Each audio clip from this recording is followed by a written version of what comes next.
Assalamualaikum warahmatullahi wabarakatuh.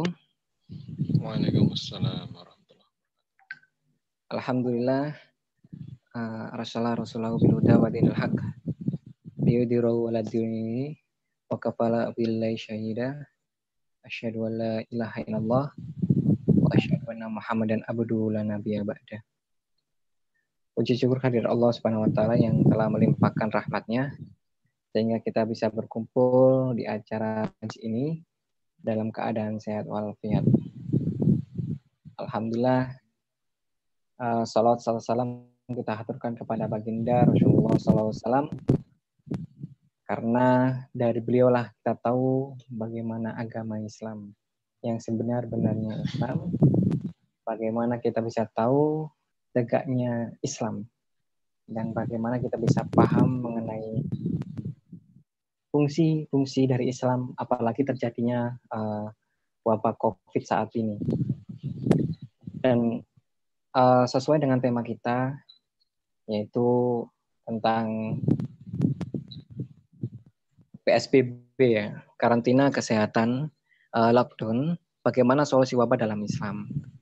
Dan tentunya teman-teman masyarakat yang dirahmati Allah Subhanahu wa taala, mari kita buka majelis ini Bismillahirrahmanirrahim dengan membaca suratul Al-Fatihah.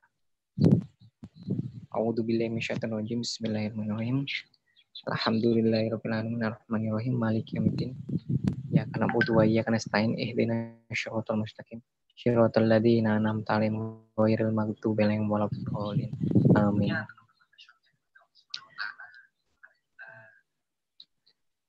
Alhamdulillah, teman-teman, kita masih tetap diberi kesempatan oleh Allah Subhanahu wa taala yang saat ini bisa melihat acara kajian Mesohib yang membahas tentang memang yang kita bahas tentang viral-viralnya saat ini ya. Bahwa kita pahami di awalnya tentang wabah ini ya. Awalnya sih biasa-biasa, kemudian diawali dengan banyak ban di Wuhan, dan pada akhirnya menyebar sampai di Wuhan yang kecil ya, tapi luar biasa dampaknya. Kemudian corona ini menyebar luas hingga pada akhirnya sampai di Cina ya. Pada akhirnya sampai di Cina. Oke. Dan meluas lagi setelah di Cina hingga saat ini sampai ke internasional di luar kendali ya. Belum disebut pandemi jika ada seorang yang turis yang terkena COVID-19 dari Cina, lalu pulang ke negara asalnya dan tidak menularkan kepada siapapun. Faktanya penularan COVID-19 ini sudah mencapai tingkat internasional. Jadi tentunya di luar kendali kita ya, bahwa kita sebagai manusia ya pasti. Dan tentunya teman-teman masyarakat yang dirahmati Allah Subhanahu wa taala, setidaknya kita pahami dengan surat Al-Ashr ya. Sesungguhnya sesudah kulitan itu ada kemudahan. Bahwa di sini teman-teman Sohib, saya mengajak teman-teman Sohib yang saat ini punya kelebihan rezeki ya. Teman-teman Sohib, sekali lagi teman-teman Sohib yang saat ini masih bisa stay on melihat webinar ini, teman-teman Sohib, pada masa corona ini banyak saudara-saudara kita yang mengalami kesulitan tentang ekonominya, sehingga bahkan untuk memenuhi kebutuhan sehari-hari saja masih kurang ya. Yuk teman-teman kita sisihkan uang kita atau harta kita, rezeki kita untuk membantu sama salurkan bantuan teman-teman. Nanti dari kita sendiri teman-teman Masyarakat akan menyalurkan santunan kepada yang membutuhkan ya melalui rekening Sohib BNI Syariah atas nama Irham Hadi Pratama.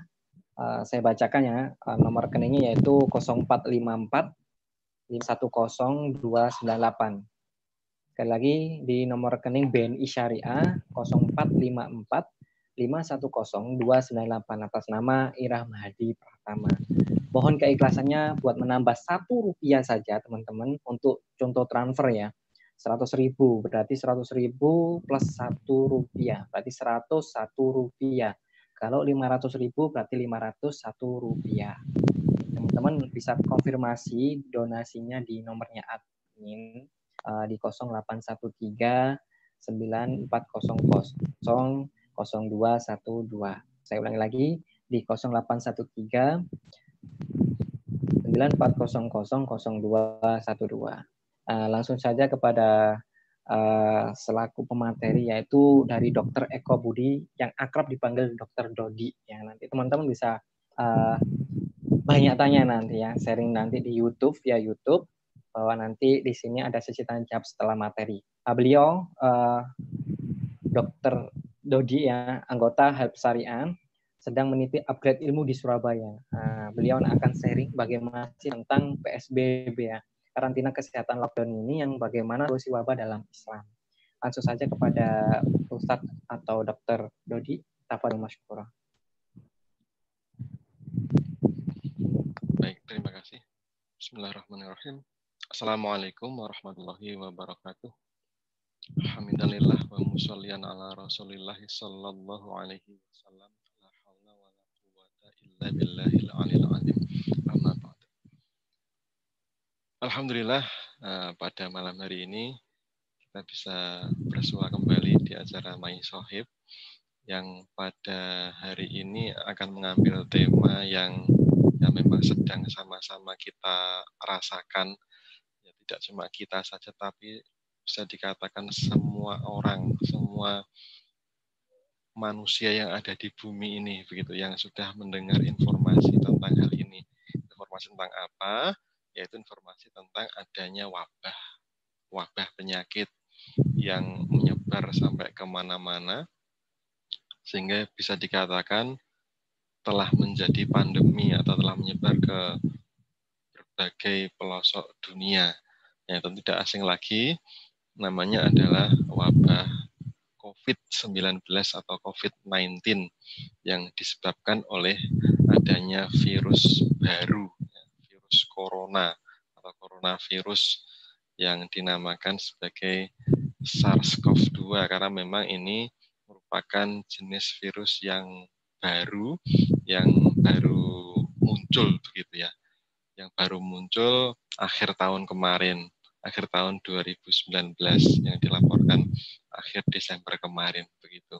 Dan ternyata dari rentang waktu beberapa bulan, sekitar 4 bulan ini, ternyata sudah menjadi kecemasan, menjadi kengerian, menjadi perhatian ya hampir semua orang yang ada di bumi atau di dunia ini, dan benar-benar membuat manusia itu menjadi takut atau was-was, begitu. Was-was agar tidak tertular, agar tidak terjangkit virus ini atau penyakit wabah ini, begitu. Sehingga dengan berbagai cara mereka berusaha untuk menyelamatkan diri mereka masing-masing, begitu. Nah, jadi memang ini merupakan masalah kita bersama, masalah umat manusia, tidak hanya kita umat Islam saja, tapi seluruh umat manusia yang ada di bumi ini. Nah, sedikit kalau kita flashback ya, jadi pada akhir Desember kemarin dilaporkan oleh otoritas di Cina sana bahwa ada penyakit saluran pernapasan atau pneumonia yang aneh, tidak seperti biasanya, begitu, yang perkembangannya cepat dan kemudian bisa terjadi penularan antar manusia. Jadi memang yang terutama diserang adalah saluran pernapasan dengan panas, batuk, sesak, sampai gagal pernapasan, sampai akhirnya sebagian ada yang meninggal. Dan kemudian ini menjadi berita besar, begitu. Memang tadi disebutkan oleh pembawa acara bahwa memang ini awalnya bisa dikatakan, wah ini apa sih gitu, atau dianggap ini masih biasa-biasa saja, masih dianggap remeh, paling juga hilang sendiri atau paling juga tidak akan menyebar kemana-mana gitu. Tapi ternyata prediksinya meleset.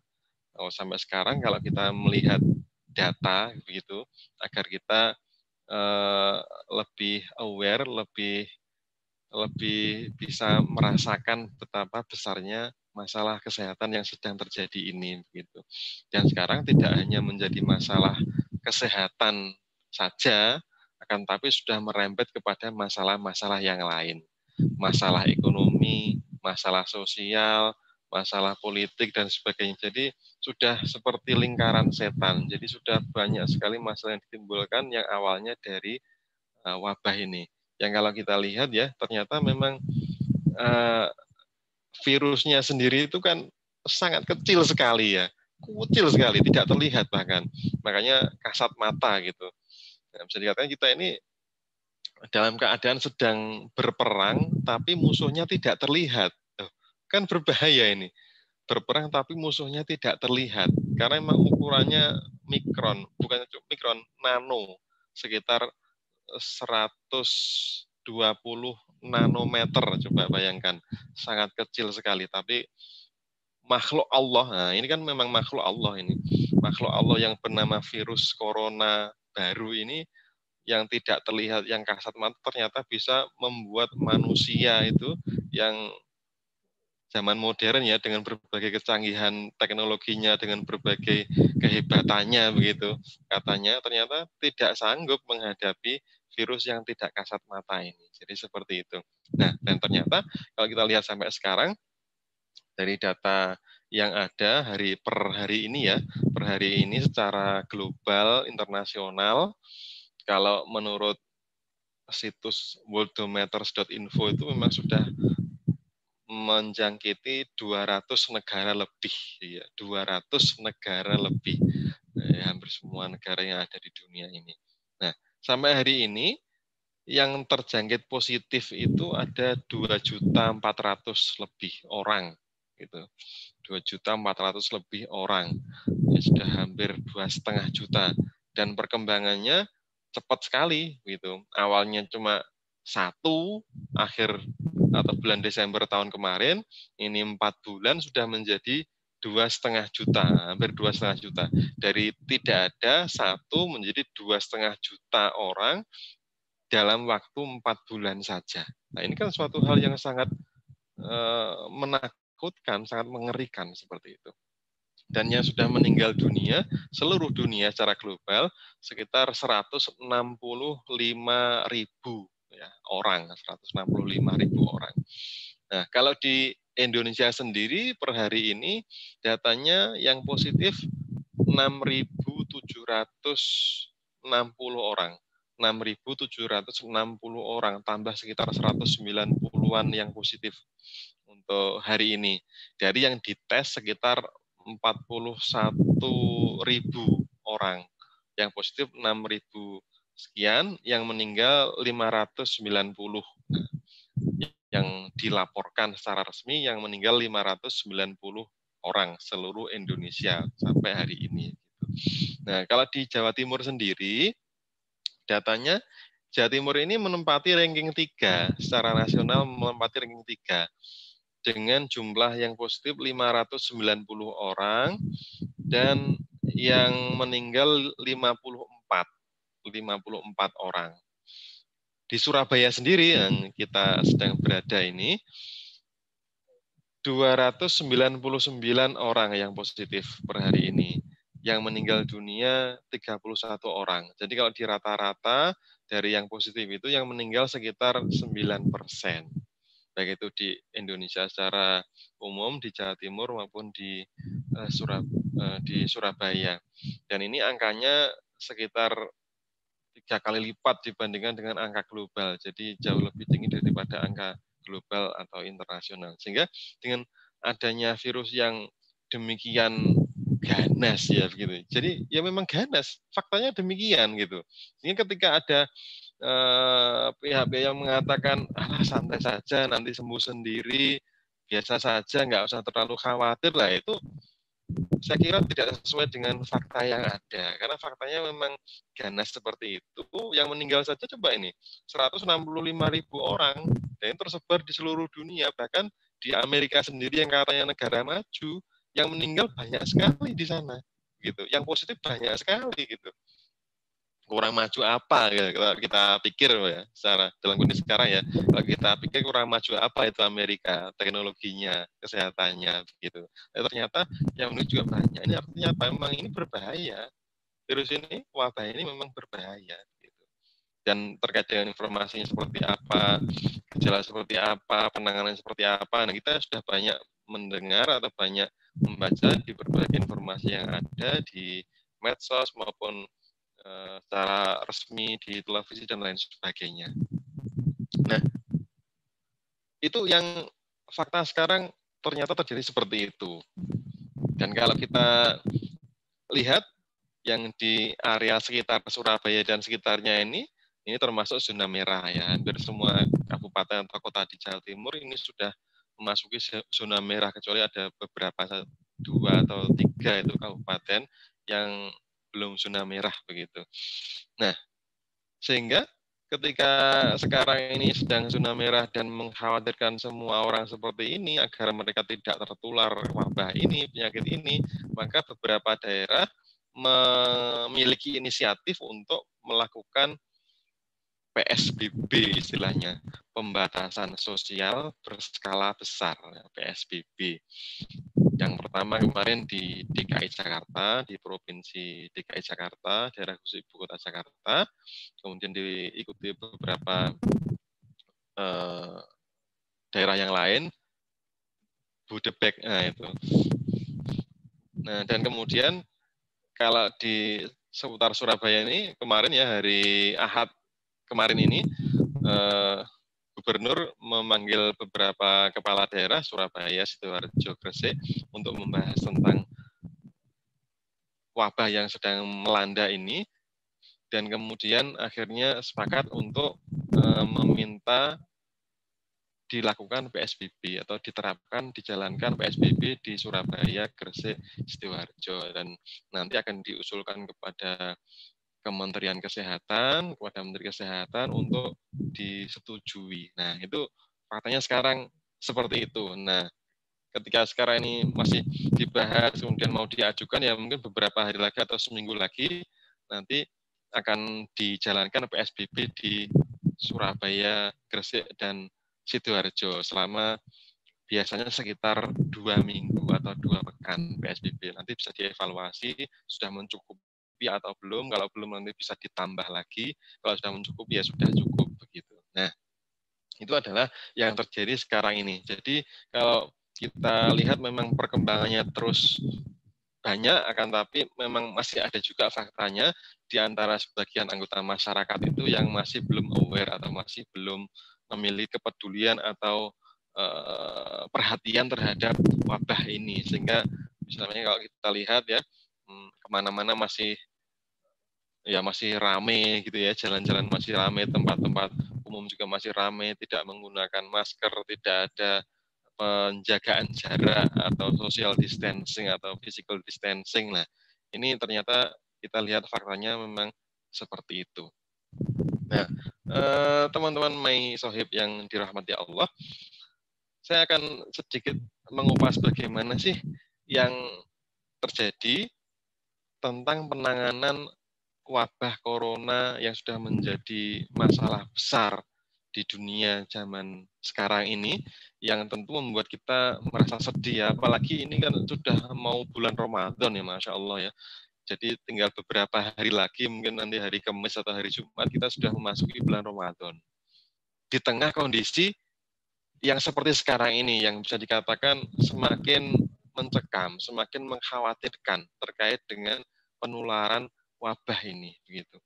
Nah, kita akan coba melihat bagaimana catatan kritis terhadap penanganan wabah virus corona yang terjadi di negeri kita ini, di Indonesia tercinta ini. Nah, kita nggak usah terlalu banyak membahas yang di luar negeri, tapi kita lihat faktanya yang ada di negeri kita ini. Nah, yang ada beberapa catatan yang nanti mungkin bisa ditambah sendiri. Yang pertama adalah bahwa bisa dikatakan bahwa penanganan yang dilakukan oleh pemimpin kita, pemerintah kita ini terlambat, begitu. Nah, kalau kita lihat awalnya itu mulainya akhir Desember, kemudian pada bulan Maret ya, itu kasus pertama yang ada di Indonesia kan bulan Maret ya, tanggal 2, itu 2 orang yang dilaporkan positif itu ya. Nah, kemudian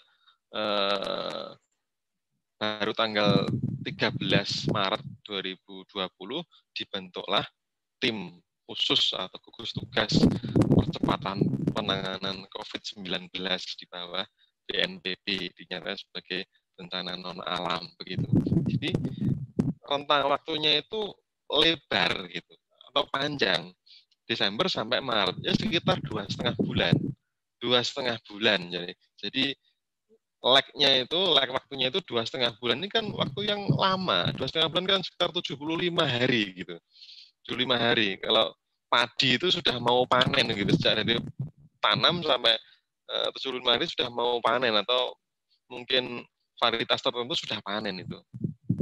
Jadi bisa dikatakan ini waktu yang lama, sangat terlambat gitu. Ini kalau kita bandingkan dengan negara-negara yang lain gitu.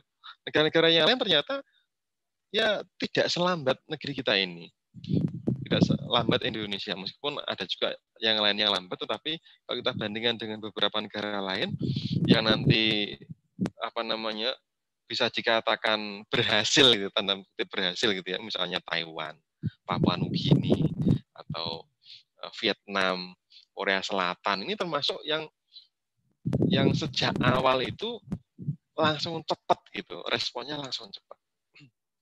Nah, padahal pada tanggal 2 Maret ya, tanggal 2 Maret 2020 pada saat kasus pertama di Indonesia, ternyata virus ini sudah menyebar di 69 negara, begitu ya. Dan mengenai atau menjangkiti 89.000 orang dengan tingkat kematian 3.000 lebih. Berarti tanggal 3 Maret ini memang tanggal 2 Maret ini memang sudah di mana-mana gitu. Sudah ada di mana, sudah ada di 69 negara. Coba bayangkan. Negara yang ada di Asia saja nggak sampai demikian. Itu sudah menyebar kemana-mana. Kemudian kita baru, atau di negeri kita baru membentuk tim khusus atau tugas khusus tanggal 13 Maret. Setelah oleh WHO tanggal 11 Maret dinyatakan ini adalah menjadi pandemi atau menjadi masalah kesehatan global. Jadi bisa dikatakan tadi itu bahwa kita ini terlambatnya 2,5 bulan, gitu. 2,5 bulan. Nah, itu yang pertama, terlambat. Yang kedua adalah kalau kita mencermati berbagai informasi, banyak pejabat kita yang ya bisa dikatakan meremehkan atau mengabaikan tentang wabah ini, tentang virus corona ini dengan berbagai dampak negatifnya. Misalnya berbagai pernyataan dari para menteri, wakil presiden maupun pejabat yang lain yang ya meremehkan lah terkait dengan ini. Kita bisa cari di internet bagaimana pernyataannya yang kalau kita lihat ya ini bisa dikatakan ya miris begitulah. Padahal sudah ada beberapa pihak atau beberapa ahli yang memberikan early warning atau memberikan peringatan awal terkait dengan adanya wabah ini yang bisa berpotensi ya nanti menyebar ke banyak negara di dunia. Tetapi kemudian ditanggapi secara ya, seperti meremehkan, kemudian kelihatan mengabaikan seperti itu. Dan kalau kita lihat ya masih saja misalnya terkait dengan tenaga kerja asing gitu, terutama dari Cina yang ini merupakan asalnya virus, tapi kemudian tenaga kerja asing dari sana tetap terus masuk ke negeri kita bahkan sampai bulan April atau bulan Maret masih ada saja gitu. Nah, ini kan jadi dikatakan ini suatu hal yang agak ironis atau yang ironis begitu, mengabaikan atau meremehkan. Nah, yang ketiga yang bisa kita catat adalah bahwa kelihatan kurang fokus, kelihatan tidak fokus pemerintah kita ini menghadapi wabah ini. Nah, di tengah wabah yang sudah meluas kemana-mana, maka masih mengundang para wisatawan asing seperti itu kan, atau mengundang para influencer dengan juga masih mengutamakan urusan investasi asing, ekonomi, juga dibahas juga oleh pejabat di DPR maupun pemerintah rancangan undang-undang tentang cipta kerja, omnibus law, apapun yang lain begitu ya. Bagaimana APD, alat perlindungan diri itu yang dibutuhkan oleh para tenaga kesehatan maupun masyarakat secara umum untuk menghindari atau mencegah terjadinya penularan ini ternyata langka di pasaran, tapi malah banyak yang diekspor begitu dengan berbagai alasan. Misalnya ke Korea Selatan diekspor sekitar 1,2 juta APD, bayangkan ini kan ngenes gitu loh. Yang di dalam negeri kebutuhannya banyak tenaga kesehatan, para dokter, para perawat maupun tenaga kesehatan yang lain yang kesulitan untuk mencari APD ini, dan kalau ada harganya pun sangat mahal, sudah berkali-kali lipat begitu. Ditambah lagi misalnya alat-alat tes atau deteksi yang tidak memadai, laboratoriumnya tidak memadai, hanya satu atau beberapa kemudian baru ditingkatkan, rumah sakitnya yang menjadi rujukan baru ditingkatkan gitu. Jadi bisa dikatakan bahwa fokusnya itu terhadap wabah yang sedang terjadi itu kurang. Gitu. Nah, yang keempat yang bisa dicatat adalah bahwa terkait dengan sistem informasi kesehatan, misalnya data, kasus, dan persebarannya ini kelihatan kurang jelas, atau ada sebagian pihak yang mengatakan kurang terbuka ini datanya ini begitu, sehingga untuk mengaksesnya itu menjadi kesulitan. Meskipun sekarang kelihatannya sudah mulai agak jelas, mulai agak terbuka, akan tapi ternyata masih ada saja yang belum jelas begitu. Misalnya terkait dengan data yang meninggal dunia, kalau yang dilaporkan secara resmi itu sekitar berapa, tapi kemudian oleh beberapa pihak misalnya dari ID atau dari kesehatan masyarakat UI itu mengatakan bahwa jumlahnya tidak segitu, akan tapi lebih dari itu, bisa 2 kali lipat atau 4 kali lipat begitu. Nah, ini ada beberapa kesimpang siuran data terkait dengan hal yang lain juga seperti itu. Nah, sehingga bisa dikatakan bahwa yang namanya fenomena wabah sekarang ini yang muncul datanya itu yang positif seperti itu seperti fenomena gunung es begitu. Hanya kelihatan ujungnya saja yang kecil atau yang lancip begitu, tapi yang bagian besarnya yang di bawah itu yang tidak kelihatan karena di bawah permukaan laut gitu. Sehingga di dalam dunia epidemiologi atau terkait dengan wabah seperti itu, ada yang menganggap bahwa sebenarnya jumlah aslinya itu sekitar 10 kali lipat dari yang ada. 10 kali lipat dari yang sudah terkonfirmasi positif. Jadi kalau sekarang ini berapa tadi? 6.000 ya, 6.000 sekian jumlah yang ada di Indonesia yang positif, 6.700, berarti ya sekitar 67.000 yang positif gitu. Jadi kan ada beberapa hal yang kurang pas. Nah, yang berikutnya yang bisa dicatat adalah bahwa containment atau pembendungan atau penanganan yang dilakukan ini kurang agresif ya. Bisa dikatakan kurang agresif, kurang ketat ya, kurang strict gitu. Misalnya kalau kita lihat dari sisi edukasi, dari sisi pendidikan atau penyebaran informasi terkait dengan hal ini, kita bisa melihat di awal kemarin terlihat kurang masif gitu, karena dari awal tadi itu kelihatan remeh dan sebagainya, sehingga dampaknya pada edukasi di tengah-tengah masyarakat menjadi kurang masif. Yang kedua, dari sisi tes, ya, dari sisi tes terhadap orang-orang yang diduga atau orang-orang yang memiliki gejala dan sebagainya dari COVID-19 ini. Maka tesnya ini dilakukan kurang masif gitu. Baru ya sedikit tes PCR-nya atau yang rapid testnya yang kemarin diimpor ternyata sensitivitasnya rendah begitu, sehingga ada beberapa negara itu yang impornya dari Cina kemudian ingin mengembalikan karena ya bisa dikatakan tidak berguna begitu, karena memang yang menjadi ukuran sebenarnya adalah yang tes PCR ini atau PCR, RT-PCR. Nah, ini yang belum banyak dilakukan secara masif dengan berbagai keterbatasan gitu. Berbagai keterbatasan dari laboratoriumnya, kemudian tes kitnya itu masih terbatas. APD tadi itu ya, alat pelindungan diri itu masih kosong, disinfektan masih kurang dan lain sebagainya. Jadi kita bisa melihat kebutuhan dari tenaga kesehatan terkait dengan APD ini masih dirasakan jauh dari mencukupi. Nah, yang berikutnya yang dirasakan kurang terhadap penanganan virus corona COVID-19 ini adalah terkait dengan aturan, begitu. Terkait dengan aturan.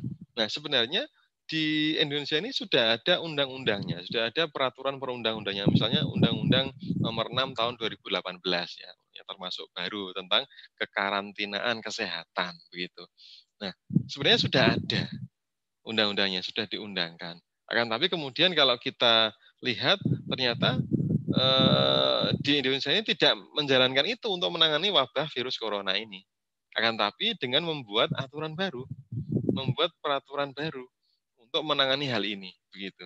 Padahal sebenarnya dari undang-undang yang ada ini sudah bisa dikatakan lumayan mencukupi, begitu. Lumayan mencukupi untuk menangani wabah-wabah atau pandemi yang terjadi, terutama dalam bidang kesehatan. Karena di sana aturannya juga beberapa sudah cukup untuk mengatasi hal ini. Nah, akan tapi kemudian yang aneh adalah bahwa tidak digunakan, justru malah membuat aturan baru. Misalnya kalau kita lihat adanya PP ya, Peraturan Pemerintah Nomor 21 Tahun 2020 gitu tentang PSBB ini. Nah, kemudian secara praktisnya, secara teknisnya keluarlah Permenkes Peraturan Menteri Kesehatan Nomor 9 Tahun 2020.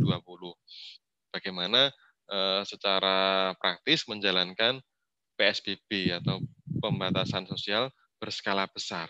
Nah, jadi sudah ada aturannya, tapi tidak digunakan, malah membuat aturan baru, begitu yang namanya PSBB ini. Dan secara isi memang ada beberapa perbedaan dari PSBB maupun yang ada di dalam Undang-Undang Karantina Kesehatan ini. Nah, misalnya dari sisi yang menetapkan gitu. Kalau di dalam Undang-Undang Karantina Kesehatan tahun 2018 itu yang menetapkan ini adalah bencana ini adalah suatu masalah kesehatan yang besar, terjadi wabah begitu, wabah secara nasional, itu yang menetapkan adalah pusat begitu.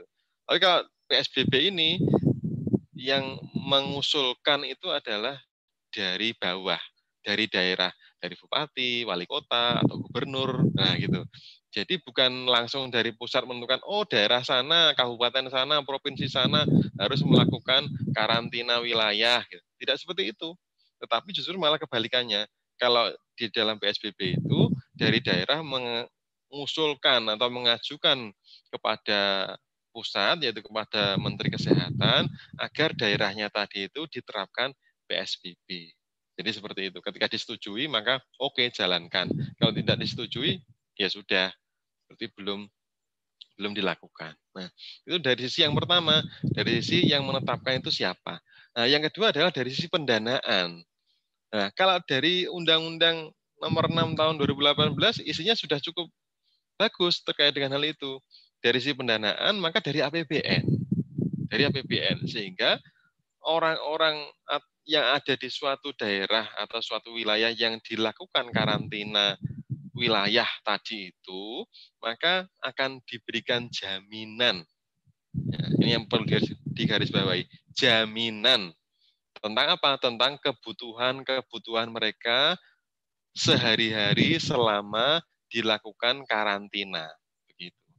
Bahkan nggak cuma kebutuhan orang-orangnya, ternaknya pun yang punya ternak, itu dijamin. Begitu. Sehingga warga atau penduduk yang di suatu wilayah yang dilakukan karantina, maka tidak perlu khawatir tidak bisa makan, tidak perlu khawatir tidak bisa minum, tidak bisa mencukupi kebutuhannya karena sudah dijamin oleh negara, gitu. Nah, ini kan enak sebenarnya. Artinya apa?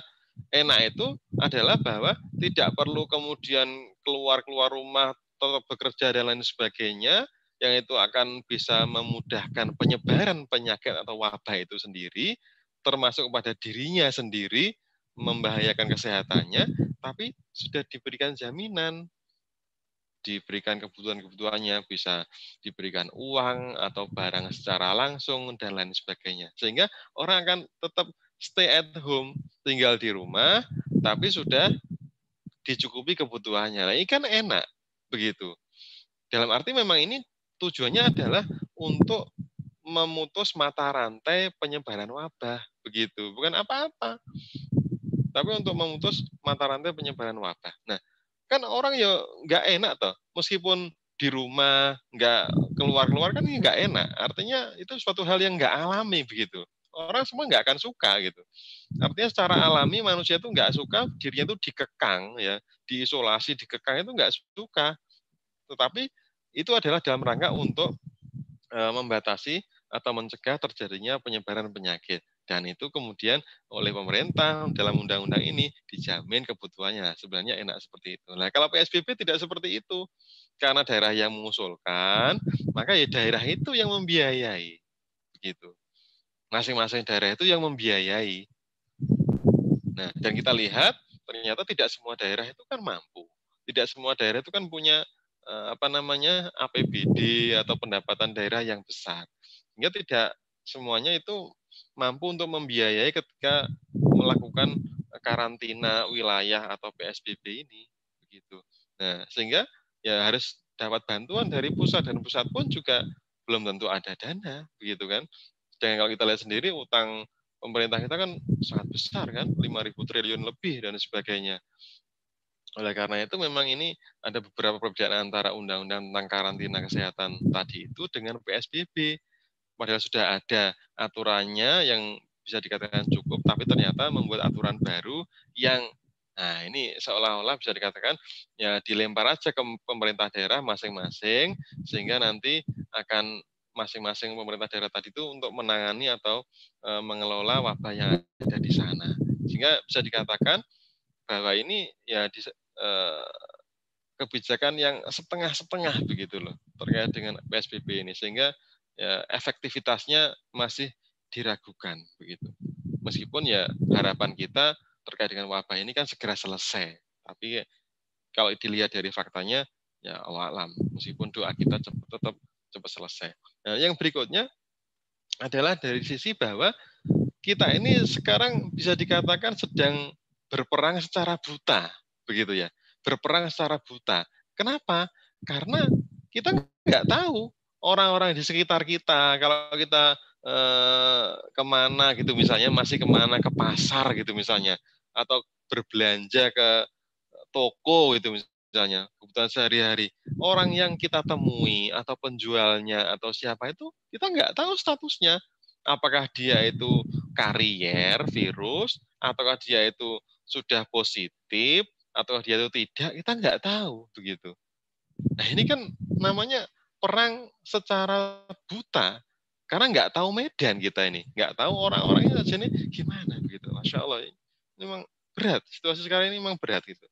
Dan kita lihat daerah-daerah yang menerapkan PSBB-nya nggak kompak, artinya nggak bareng-bareng serentak itu tidak. Yang dianggap kasusnya yang banyak atau yang seperti apa sesuai dengan kebijakan masing-masing daerah, nah itu yang kemudian melakukan PSBB. Dan ini ketika tidak serempak, ya akan menjadi repot lagi. Di sana misalnya sudah menjalankan, di daerah sebelahnya belum, gitu. Nah, padahal masih bisa terjadi perpindahan manusia di antara dua daerah tadi. Nah, ini yang bisa dikatakan cukup kurang terkait dengan penanganannya. Yang kedua, yang berikutnya, yang keenam, catatannya adalah terkait dengan dana. Nah, dana yang dikucurkan oleh pemerintah untuk menangani wabah ini bisa dikatakan kecil, gitu. Hanya 405 triliun. Loh, kenapa kok kecil? Kalau kita bandingkan dengan negara lain ini kecil. Malaysia aja yang penduduknya hanya sekitar 60 jutaan ya kalau nggak salah ya, itu sekitar 1.000 triliun begitu. Nah, Indonesia yang penduduknya 270 juta, berapa kali lipatnya coba? Hampir 5 kali lipatnya penduduk Malaysia ya. Itu separuhnya malah. Nah, kita bisa membayangkan dari situ. Nah, dari 405,1 triliun itu, yang khusus untuk kesehatan hanya sekitar 75 triliun. Jadi masih dipotong lagi untuk yang kesehatan. Lainnya untuk jaring pengaman sosial, untuk ekonomi dan sebagainya. Jadi yang khusus untuk kesehatannya hanya sekitar 75 triliun. Nah, ini kan suatu hal yang secara logika ini sangat kurang begitu. Ya mungkin karena pemerintah menganggap nggak punya uang, nggak punya kas atau bagaimana, ya kita kurang tahu kalau alam ya kita, karena memang datanya mungkin tidak dibuka secara luas begitu. Tapi ternyata yang aneh juga adalah bagaimana pembangunan rencana ibu kota baru di Kalimantan ternyata masih jalan begitu. Padahal dana untuk ini besar sekali, padahal dana untuk mengatasi wabah ini. Sampai-sampai Kementerian Kesehatan membuka donasi dari masyarakat gitu untuk urunan gotong royong membiayai penanganan wabah. Nah, yang terakhir terkait dengan catatan adalah bahwa kesadaran masyarakat memang dirasakan masih kurang. Tadi itu ya, misalnya kalau kita keluar rumah kemana begitu masih ramai, di mana-mana masih cukup ramai. Di Surabaya masih ramai, seolah-olah nggak bahaya gitu, seolah-olah tidak mengkhawatirkan, jadi masih ramai seperti biasa aja. Mungkin masih ya berkurang tapi agak sedikit atau belum banyak mobilitas pergerakan manusia itu masih belum banyak berkurang. Nah ini karena apa, kesadaran masyarakat masih kurang. Dan memang terkait dengan wabah virus corona ini tidak ada negara yang siap. Nah, itu fakta ya. Tidak ada negara yang siap sekarang ini.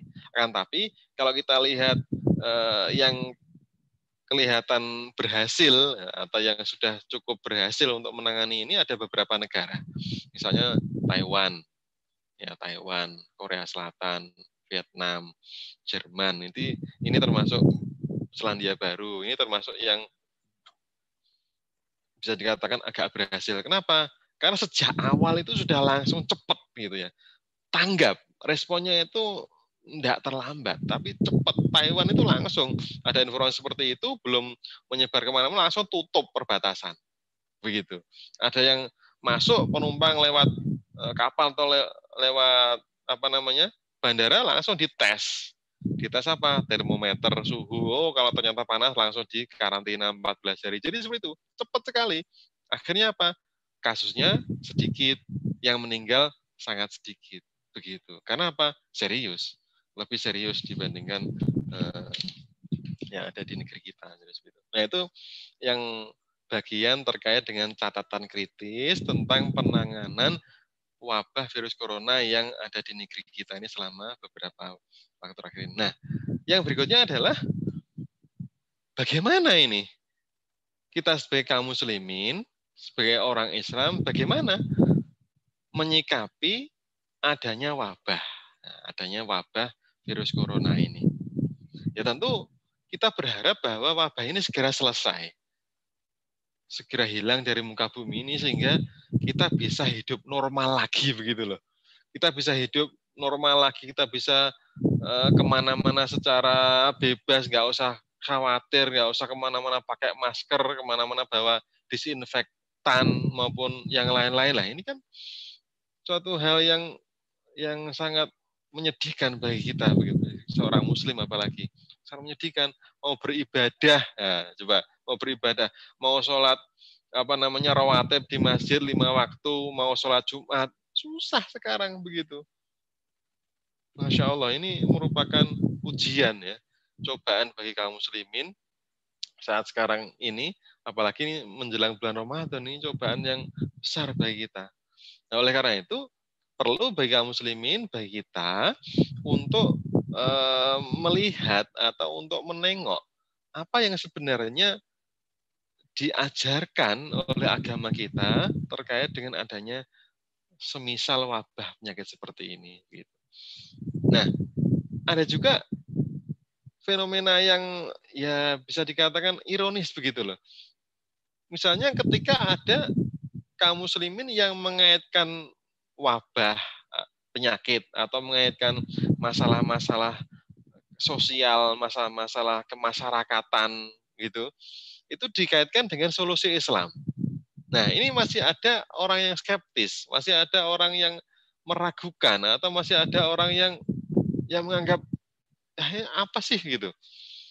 Nah, kenapa? Karena Islam ini dianggap sebagai agama ritual saja. Agama Islam ini dianggap sebagai agama ritual saja, sama seperti agama-agama yang lain. Dianggap tidak punya tuntunan-tuntunan di dalam menyelesaikan problematika kehidupan manusia. Dianggapnya Islam ini hanya sebagai agama ritual, hanya mengurusi masalah ibadah, mengurusi masalah keimanan, begitu. Nah, ini adalah termasuk kesuksesan dari gagasan sekularisme.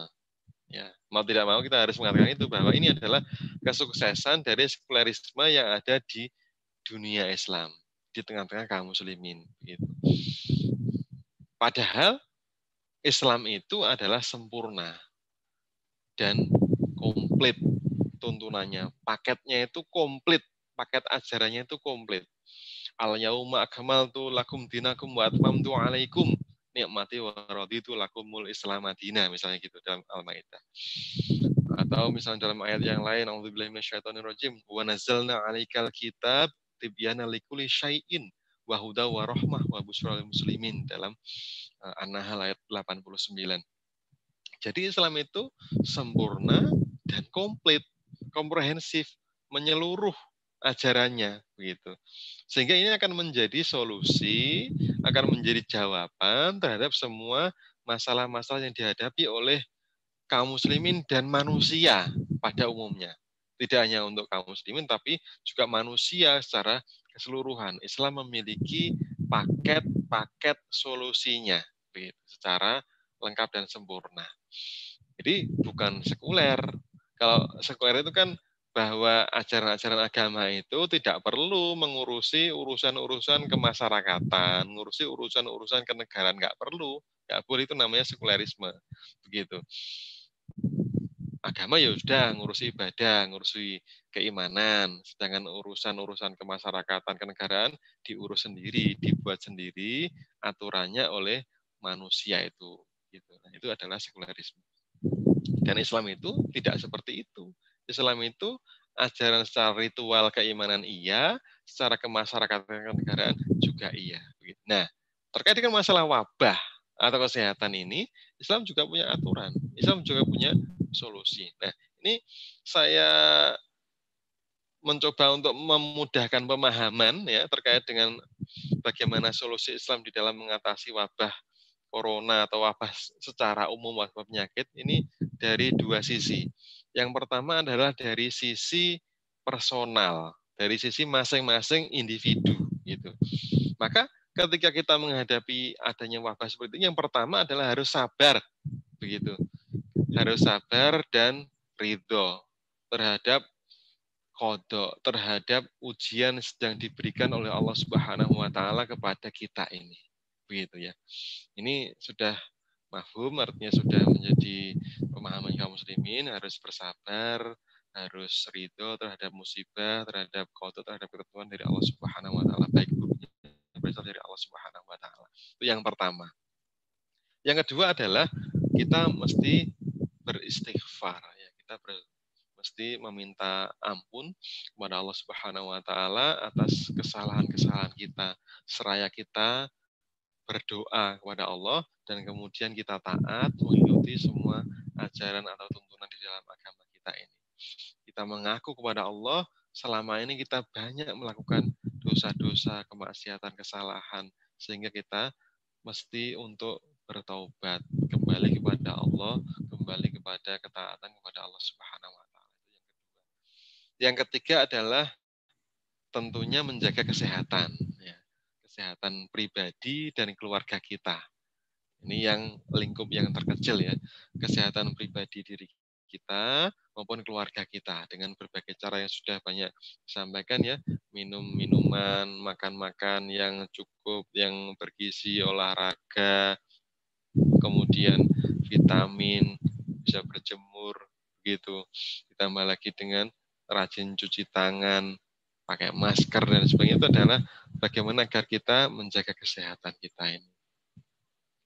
Yang berikutnya adalah selain menjaga kesehatan pribadi, kita juga mesti menjalankan kaidah-kaidah pencegahan wabah penyakit ini.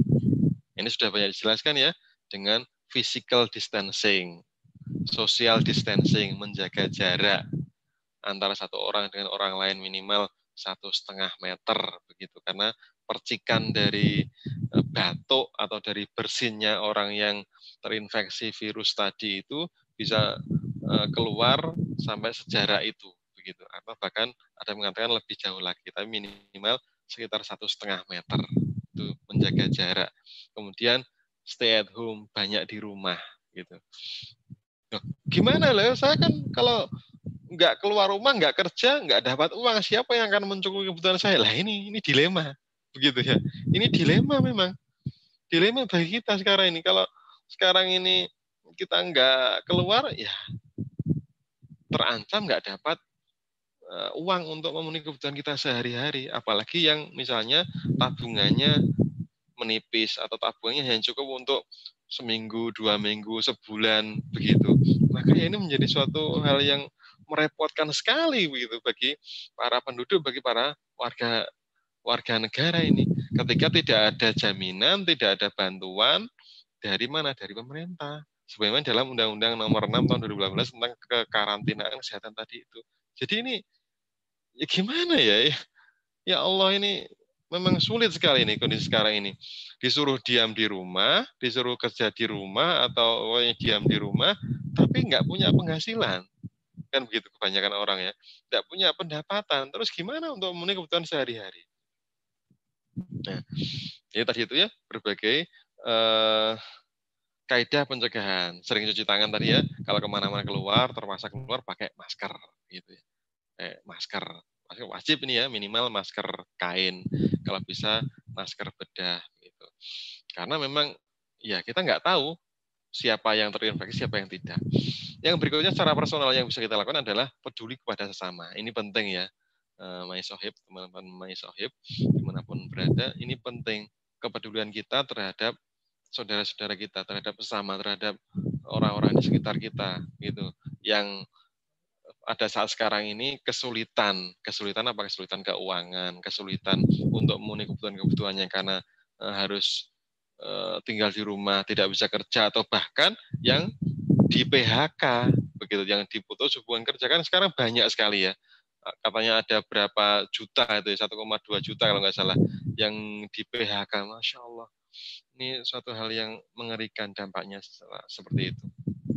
Nah, itu sisi yang pertama, bagaimana solusi Islam terhadap wabah ini dari sisi personal.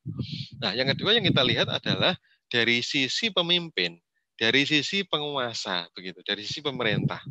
Nah, kita tahu bahwa memang yang namanya wabah penyakit yang ketika sekarang sedang melanda kita ini, itu adalah tanggung jawab bersama. Gitu. Ini adalah tanggung jawab semua di antara kita, tanggung jawab bersama. Memang seperti itu. Nah, akan tetapi yang menjadi kuncinya, yang menjadi leadernya itu adalah pemerintah atau pemimpin atau penguasa. Gitu. Kuncinya di sana memang. Nah, ini kita bisa melihat di dalam salah satu hadis ya yang diriwayatkan oleh Imam Muslim, fal amirul ladzi 'alan nasi ra'in wa huwa mas'ulun an ra'iyatih gitu.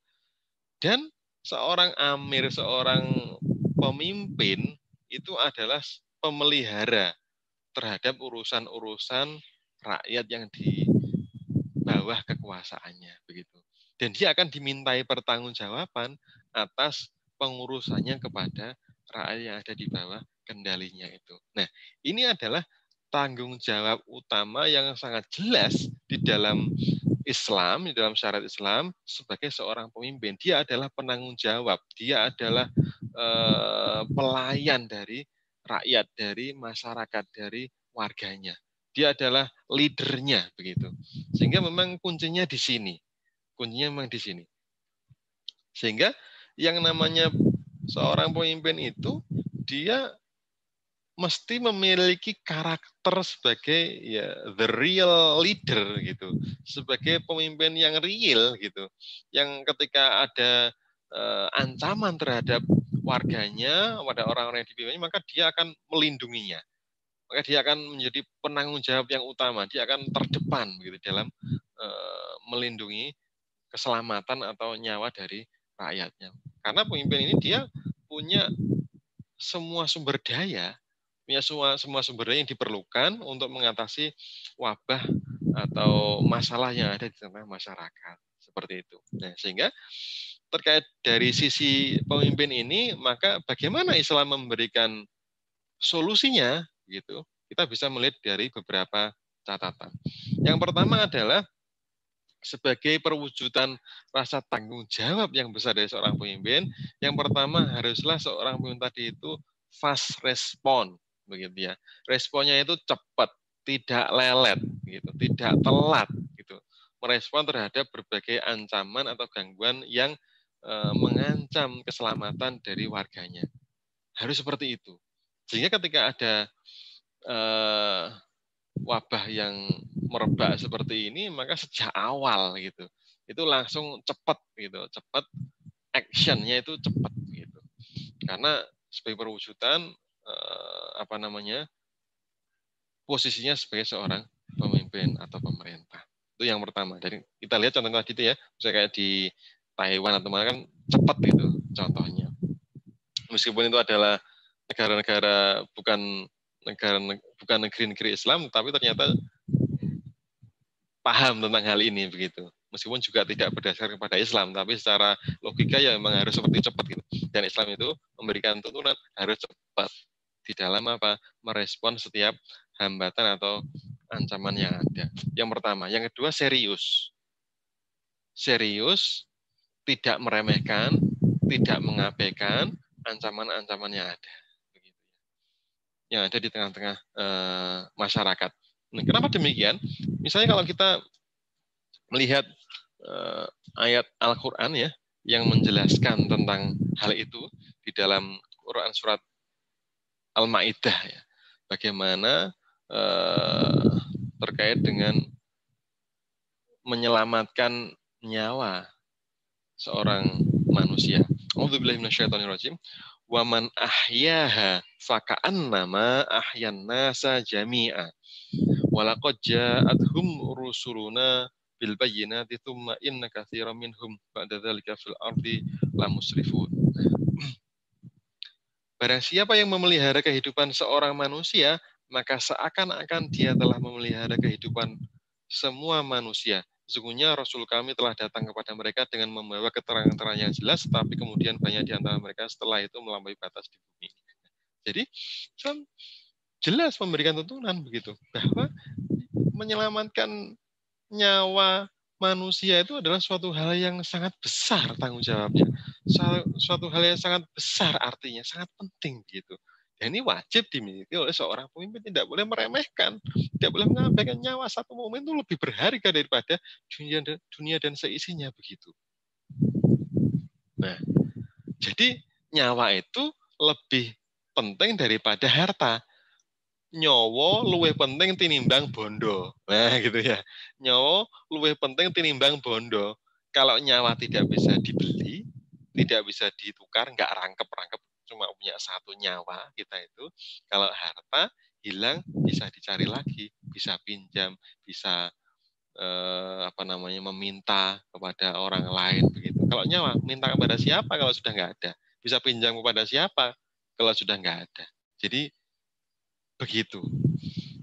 Yang ketiga adalah seorang pemimpin di dalam Islam, maka dia akan menerapkan konsep karantina wilayah, lockdown. Nah, gitu ya, lockdown. Istilah yang tren ya, lockdown. Baik itu yang sifatnya parsial sebagian maupun yang sifatnya total, isolasi total. Dan ternyata hal ini diajarkan oleh Rasulullah Shallallahu Alaihi Wasallam 14 abad yang lampau. Bayangkan, 14 abad, 1400 tahun yang lampau. Dalam sebuah hadisnya, idza sami'tum bita'un bi ardin fala tadkhuluha wa idza waqa'a bil ardin wa antum biha fala takhruju minha. Riwayat Imam Bukhari. Jika kalian itu mendengar adanya ta'un atau wabah terjadi di suatu wilayah, suatu bagian negeri, sebagian bumi gitu, maka jangan masuk. Jangan ke sana gitu. Jangan masuk ke daerah yang di sana ada wabah. Nah, dan ketika terjadi wabah di daerah kalian, jangan keluar dari daerah kalian. Stay di sana, stay at home. Tetap tinggal di situ. Jangan kemana-mana. Nanti akan bisa menularkan ke daerah yang lain. Gitu. Kalau ada wabah di suatu daerah, jangan masuk. Agar apa? Agar tidak tertular. Jadi clear sebenarnya di sini. Ketika ini dijalankan sejak dari awal, tidak terlambat, maka masalahnya itu tidak akan sampai seperti sekarang ini. Begitu. Mungkin sudah selesai masalahnya.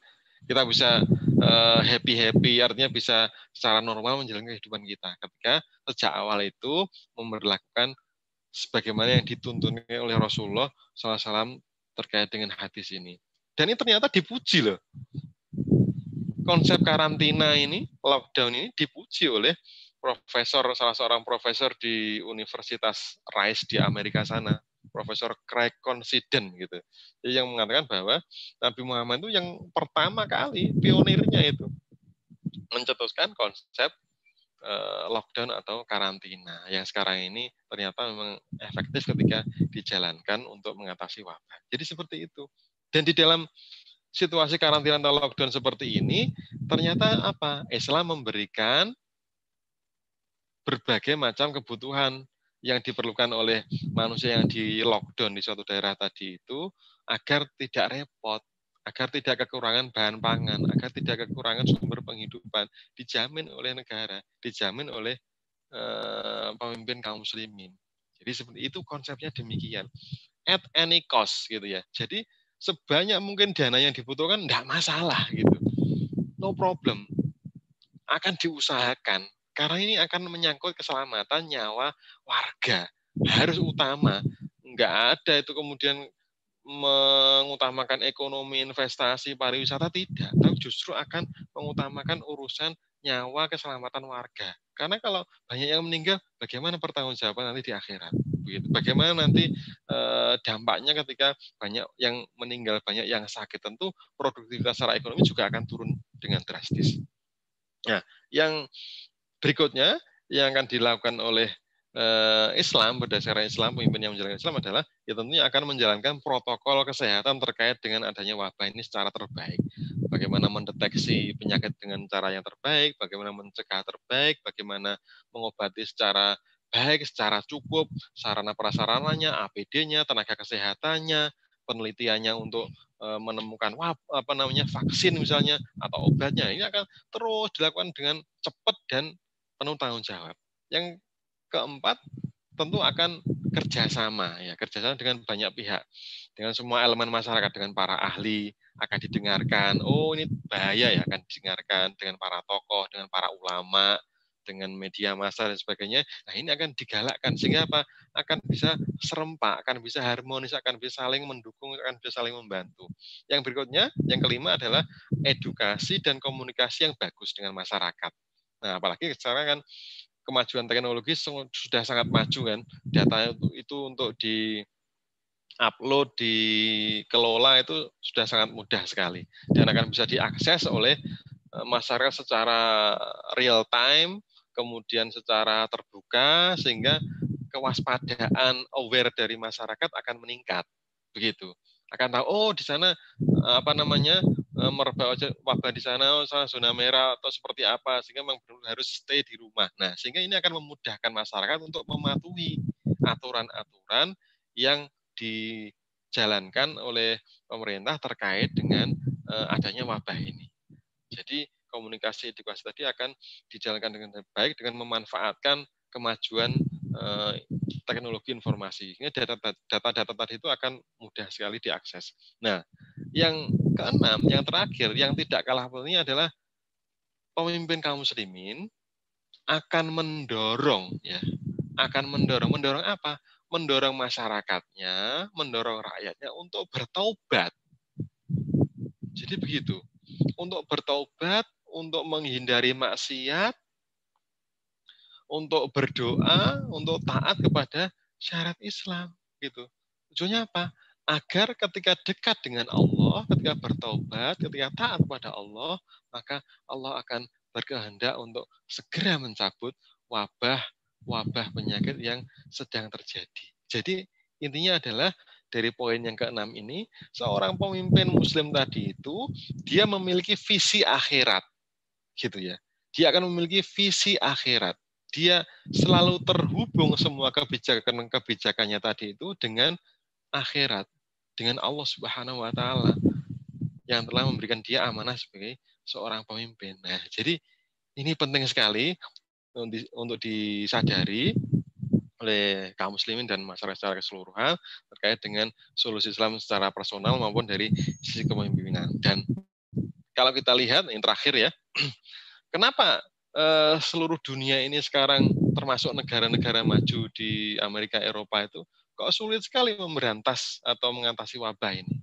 Dan memang ini diprediksi ya, berita buruknya adalah prediksinya yang namanya wabah COVID ini akan berlangsung lama.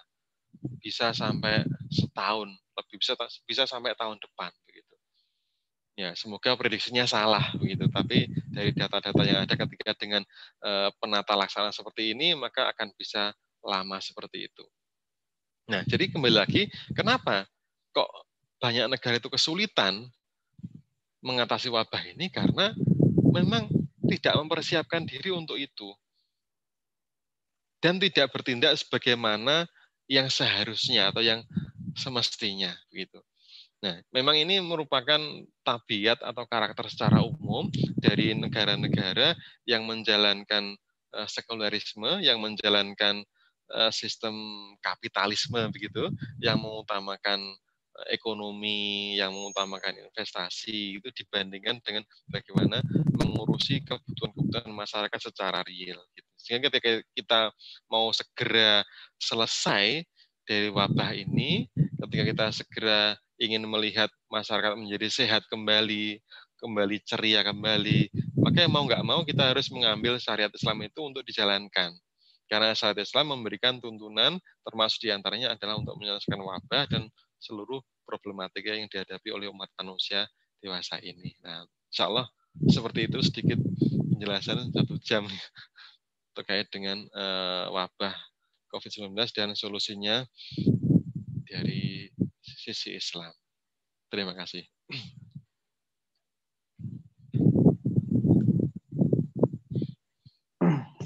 Baik, barakallah Ustadz dan atau Dokter Dodi mengenai wabah ya.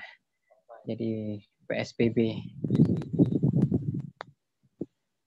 hingga karantina kesehatan lockdown seperti apa dan solusinya memang utamanya Pak Dodi ya pasti dari pemerintah ya.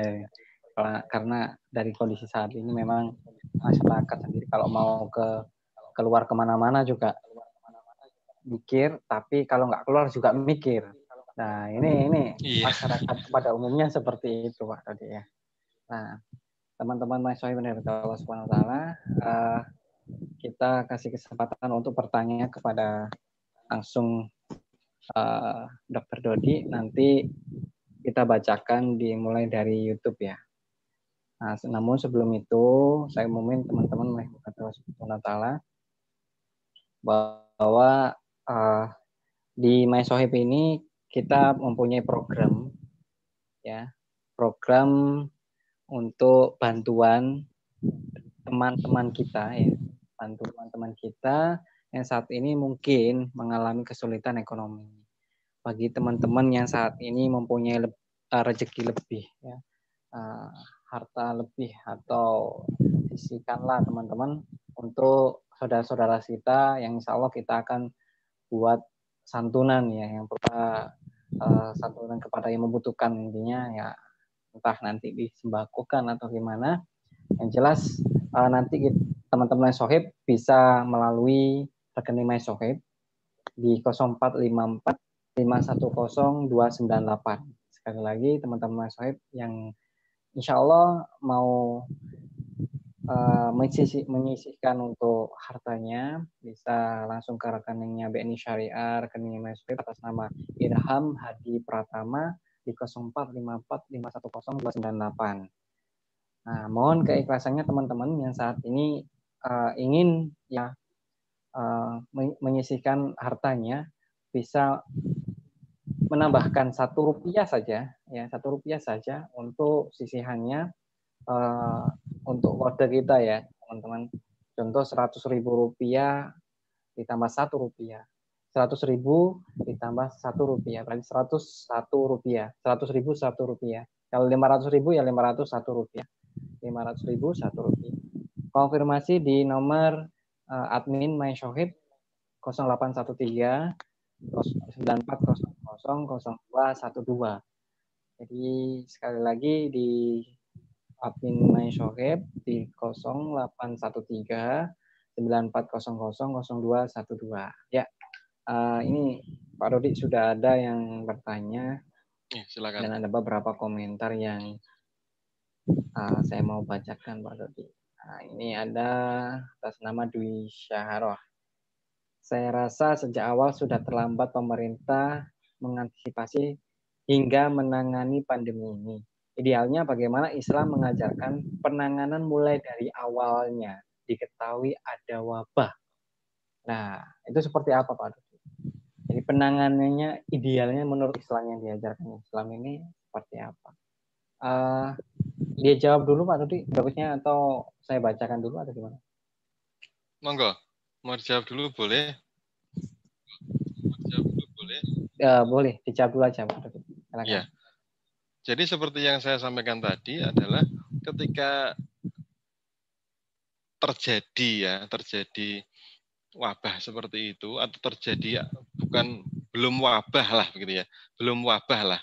Artinya baru muncul misalnya ada penyakit yang aneh di suatu daerah atau di suatu negara begitu. Maka kan tentu dengan kecanggihan informasi yang sekarang ini kan mudah ya, lebih mudah lah dibandingkan zaman dulu. Zaman Rasulullah dulu kan belum ada sarana teknologi seperti sekarang ini ya. Kalau sekarang lebih mudah dan bahkan mudah, dalam hitungan detik sudah tahu gitu ya. Nah, ketika seperti itu, maka di dalam Islam itu pemimpinnya, pemerintahnya itu memiliki berbagai tanggung jawab untuk menjaga bagaimana agar warganya itu hidupnya itu tenang, hidupnya itu baik, teratur, normal gitu. Artinya normal itu normal dari sisi bisa menjalani kehidupan sehari dengan baik. Nah, termasuk dalam urusan kesehatan. Makanya kesehatan juga termasuk urusan yang penting di dalam Islam. Ya, sehingga pemerintah ini atau pemimpin ini, maka mereka akan menyiapkan sistem kesehatan yang baik. Menyiapkan sistem kesehatan yang baik di dalam suatu negara tadi itu. Dalam suatu negeri tadi itu. Bagaimana caranya? Ya macam-macam. Penelitiannya baik, kemudian sistem informasinya baik, kemudian alat-alatnya baik, tenaga kesehatannya baik, kemudian surveillance-nya baik, kemudian penanganan, ya semuanya dimiliki, apa yang dibutuhkan itu akan disiapkan dengan serius begitu. Sehingga ketika misalnya ada suatu penyakit yang aneh atau wabah begitu, maka akan bertindak cepat sejak saat yang pertama, akan waspada gitu ya, akan waspada, akan dipantau terus bagaimana perkembangannya. Ketika emang itu perkembangannya cepat, emerging gitu ya, perkembangan cepat, eskalasinya itu meningkat, ya harus segera putuskan, sudah lockdown, sudah karantina, sudah harus ditutup perbatasan dan sebagainya dan sebagainya. Jadi begitu. Ketika misalnya ada yang ditemukan kasus, ya tracing-nya itu, penelusuran kasusnya itu cepat dan efektif. Oh, dia habis dari mana, dia ketemu sama siapa, seperti itu. Dan kemudian ketika memang sudah ada yang terjangkit begitu, ya akan ditangani dengan memuaskan, dengan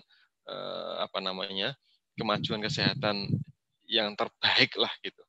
Dengan sarana yang terbaik, dengan pengobatan terbaik, dengan alat-alat yang terbaik, seperti itu. Jadi demikian, ketika sejak awal itu sudah dilakukan, maka berbagai snowball effect ya, efek bola salju yang semakin besar dampaknya, semakin besar, semakin tidak terkendali seperti sekarang ini, tidak akan terjadi. Begitu. Karena apa? Sejak dari awal itu cepat geraknya, itu responsif gitu. Sebagai wujud tanggung jawab sebagai seorang pemimpin. Terhadap siapa? Terhadap rakyatnya dan terhadap Allah Subhanahu wa taala sebagai penciptanya, dan nanti akan dimintai pertanggungjawaban di akhirat nanti. Jadi seperti itu. Sejak awal akan cepat ditangani, tidak mengabaikan, tidak meremehkan, dan terus dipantau. Apa-apa yang dibutuhkan maka akan segera dilakukan. Kenapa? Karena sumber dayanya itu cukup gitu. Jadi ketika dikelola berdasarkan syariat Islam, maka akan cukup untuk ya memanage atau untuk memberikan layanan terhadap semua kebutuhan masyarakat akan cukup, termasuk dalam kesehatan. Nggak ada lagi istilahnya APD hilang, APD nggak cukup, atau ventilator nggak ada, itu disinfektan harganya mahal. Insya Allah tidak terjadi. Karena apa? Islam punya mekanisme untuk mengatur itu semua. Insya Allah demikian.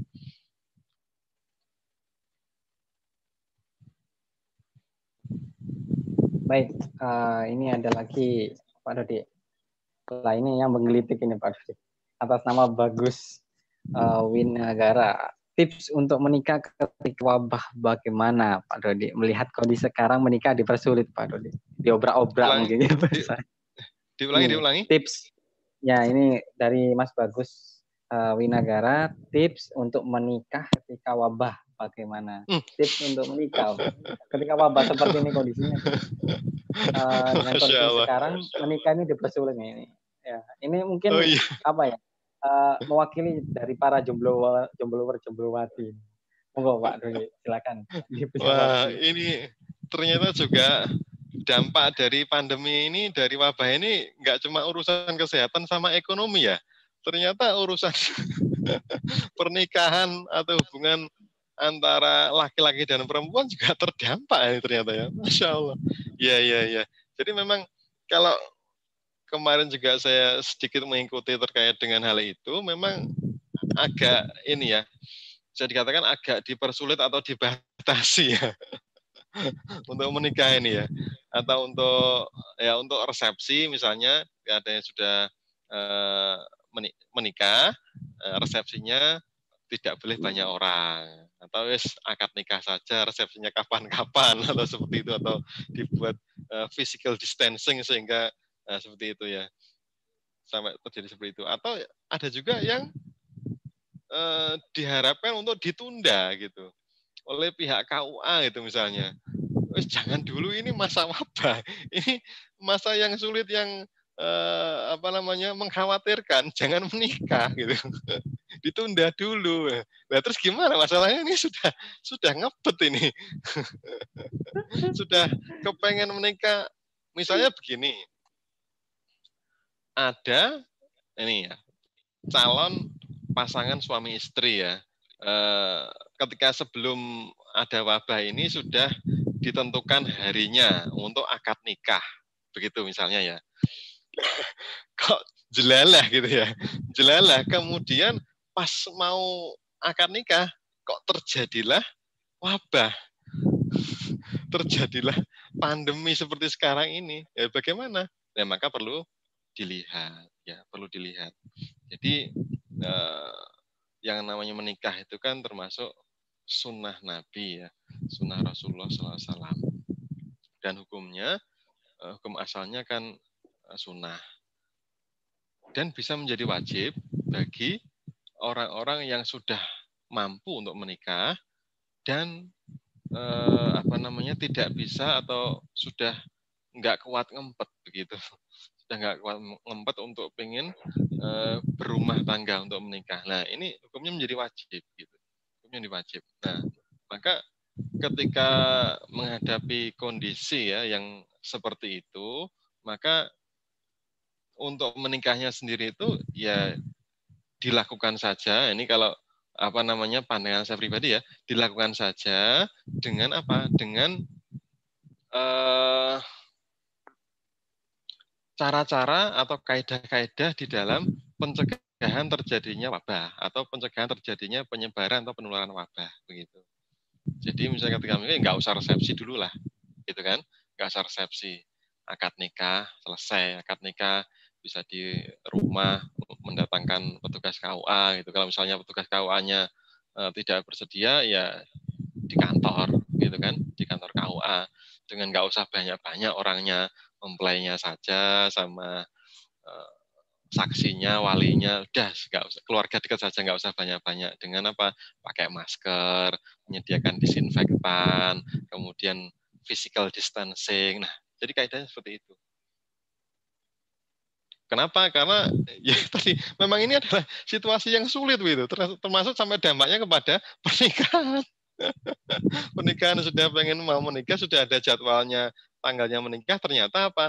Harus ditunda atau harus diundur gara-gara adanya wabah. Tapi bisa disiasati, insya Allah bisa disiasati gitu. Karena bagi yang apa namanya orang-orang tertentu tadi itu hukumnya menikah menjadi wajib. Gitu. Tidak sunnah lagi tapi menjadi wajib bagi orang-orang yang situasinya atau kondisinya tertentu tadi. Jadi insya Allah ada solusinya begitu. Tetap bisa menikah dengan kaidah-kaidah yang akan mencegah terjadinya penyebaran atau penularan wabah ini. Allah alam, insya Allah demikian. Ya, cuman cukup kritik Pak Dodi. Jadi mewakili lah bagi teman-teman jombloan-jomblowati. Bahkan ada beberapa orang yang fotonya itu menikah dengan nggak punya APD, tapi pakai jas hujan. Ini ada pertanyaan lagi, Pak Dodi. Ini Abi Grafis. Analisa Dokter Dodi, sampai kapan ya kita seperti ini? Apakah ada informasi dari Perkumpulan Dokter Dunia untuk riset membuat antivirus corona ini? Maksudnya obat penyembuhan gitu, Dodi. Monggo.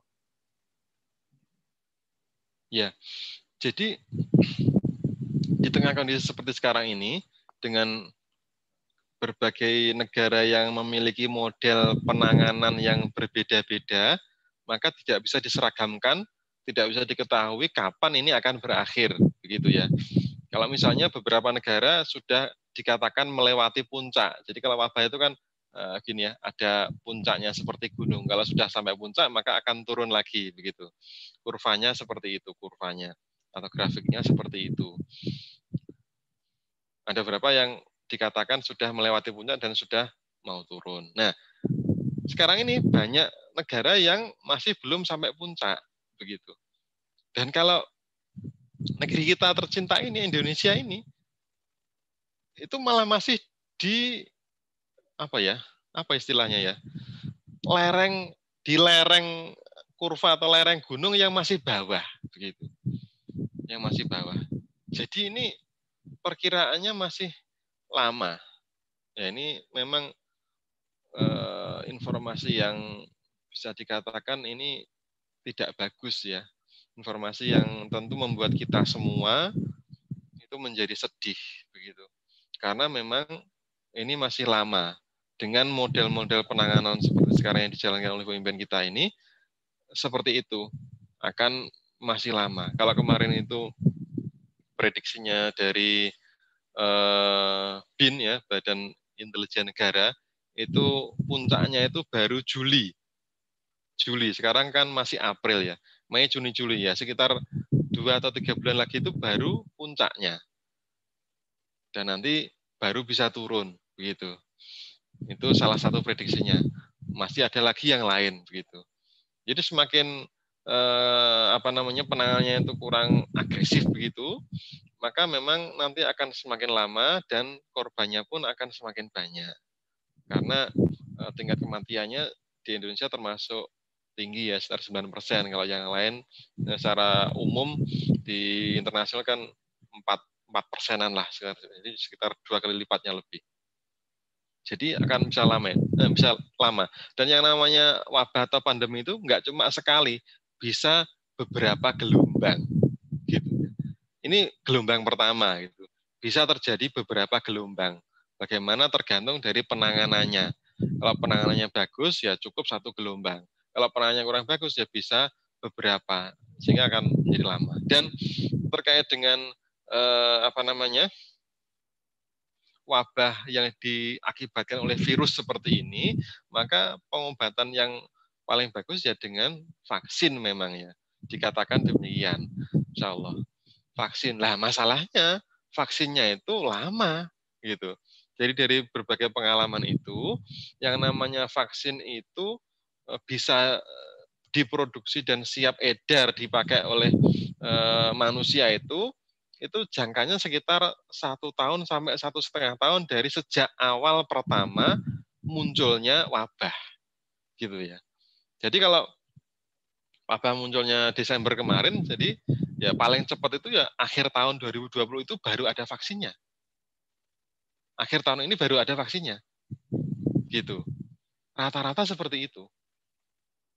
Jadi memang beritanya yang tidak bagus adalah ini akan masih bisa lama. Tapi ketika menggunakan Islam ya, ketika Islam dijalankan dengan berbagai aturannya terkait dengan hal ini, ditambah dengan berbagai kemajuan teknologi kesehatan, insya Allah nggak lama. Insya Allah tidak lama. Nah, kita sebagai seorang Muslim harus yakin bahwa ketika kita taat kepada Allah, maka Allah akan memberikan jalan begitu. Jalan dari arah yang tidak disangka-sangka, akan memberikan rezeki, akan memberikan solusi yang kita tidak mengetahuinya. Begitu. Sebagaimana kalau kita baca dalam Quran surat At-Talaq itu ya, ayat 2-3 itu demikian. Akan ketika kita taat kepada Allah, kita bertakwa, maka Allah akan memberikan jalan keluar, akan memberikan solusi terhadap masalah termasuk masalah ini, dan akan memberikan rezeki dari arah yang tidak disangka-sangka. Wa yarzuqhu min haitsu la yahtasib. Insyaallah demikian. Nah ini Pak Dodi, ada pertanyaan lagi Pak Dodi. Dari sekian banyak ya di sekeliling kita itu, kita sudah tahu lah kalau teman-teman atau apalagi khususnya dari Surabaya, Sidoarjo, Gresik dan sekitarnya, ini apakah PSBB efektif sementara warkop dan pasar masih buka dan banyak berkerumunan gitu Pak Dodi. Nah, ini dari Amor Alsob, wah sampai sponsornya itu saya sebut. Ya silakan Pak Dodi. Iya. Jadi kalau kita lihat ya, yang pertama kali melakukan PSBB kan Jakarta, DKI Jakarta. Ini sekarang sudah sekitar 2 minggu ya, sudah mau selesai lah gitu. Ternyata kasusnya di sana bagaimana? Di sana bagaimana? Ternyata kan masih eskalasinya masih tinggi ya. Iya, masih tinggi. Meningkat. Nah, jadi memang ketika setengah-setengah gitu ya. Ketika kebijakan itu setengah-setengah, gak full ya, tidak full, tidak all out ya, tidak all out, ya tidak akan efektif. Nah, sorry to say, tidak akan efektif ketika tidak all out, ketika setengah-setengah, karena ya tadi itu masih longgar, kebijakannya longgar, masih tidak patuh terhadap aturan. Ya, kenapa? Salah satunya selain karena kesadaran kepatuhan yang kurang dari masyarakat, juga karena ya kebutuhan mereka nggak dijamin, begitu. Mereka harus bekerja, harus ini itu nggak dijamin. Ya gimana? Ini masalah perut kan, begitu kan? Masalah perut, masalah makan gitu. Kalau nggak punya uang ya harus kerja harus keluar rumah misalnya gitu, yang tidak bisa work from home kan gitu. Ya ini menjadi dilema memang. Sehingga memang ini membutuhkan keseriusan, membutuhkan kerjasama antara pemerintah, pemimpin dengan semua lapisan masyarakat, semua pihak untuk mensukseskan ini. Tapi ketika masih seperti ini kebijakannya, tidak kemudian memiliki terobosan-terobosan yang sesuai dengan syariat Islam, ya kira-kira tidak efektif. Dan terbukti di DKI Jakarta masih belum efektif. Kalau demikian, Allah. Ya, ini Ustaz Pak Dodi. Apakah efektif dok? Ketika masih terima dua orang asing dari negara yang terjangkit, sedangkan kita sudah usaha tuh PSBB, lockdown dan lain-lain, tapi sumber penyebarannya dari orang luar masih dibuka lebar. Sedangkan masih dibuka lebar itu gimana? Menerima apa? menerima orang luar, menerima dari orang luar, jadi untuk orang asing masuk ke dalam gitu kan. Nah, Oh jadi ya, efektif nggak tuh? Kalau misalkan masih terima dua orang asing atau orang-orang asing negara yang terjangkit tiba-tiba sebenarnya sudah tahu kita itu sudah usaha untuk PSBB, lockdown dan lain sebagainya, tapi masih diterima dibuka lebar gitu. Itu gimana? ya berarti jawabannya cuma satu, menambah masalah. Jawabannya menambah masalah, menambah keruwetan yang ada. Artinya apa? Tidak fokus. Harusnya fokus menyelesaikan, tapi ini menambah masalah. Apalagi dari negara-negara yang misalnya menjadi epicenter atau menjadi pusatnya wabah sekarang gitu misalnya. Ya ini akan menambah masalah. Untuk apa? Untuk ngurusi dalam negeri, ngurusi rakyatnya aja apa namanya kerepotan kok malah tambah memasukkan orang, berarti kan ngurusi orang juga kan. Nah, jadi menambah masalah.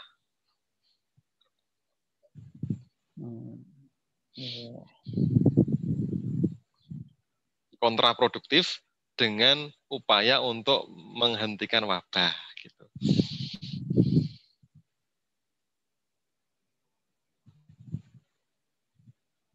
Nah, ini terkait ini Ustaz, Pak Dodi. Masjid-masjidnya ditutup mungkin ya. Di sini ada pertanyaan juga mengenai itu. Kemudian bagaimana pandangan dokter terkait sholat di masjid? Sedangkan banyak beberapa masjid yang tutup, tapi ada juga yang inginnya dibuka, tapi ada juga yang saat ini cuman azan, tapi dalam masjidnya itu tidak ada sholat jamaah dan lain sebagainya. Itu ada beberapa yang pernah saya lihat ya. Nah, itu seperti apa dok? Kalau tanggapannya jenengan dok? Nah, ini mestinya ditanyakan kepada ulama ini mestinya ya. Lebih tepatnya ditanyakan kepada para ulama terkait dengan hal ini. Nah, tapi kalau concern saya kan dalam masalah kesehatan dan kebijakan kesehatan. Tapi dari beberapa apa namanya literatur yang saya baca terkait dengan sholat Jumat ini nanti bisa dikoreksi Allah alamnya. Jadi sholat Jumat atau sholat jamaah intinya di masjid. Kalau di dalam PSBB kan dilarang itu. Di dalam PSBB kan dilarang ya.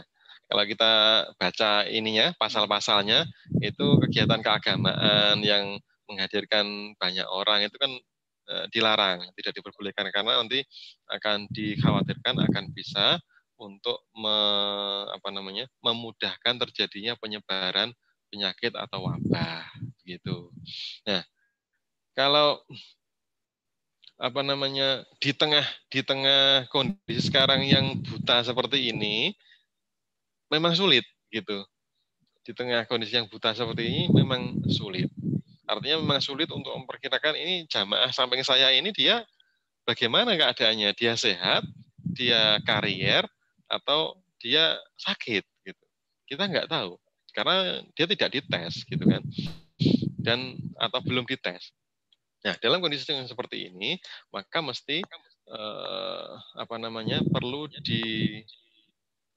lebih diungkap lagi terkait hukumnya bagaimana.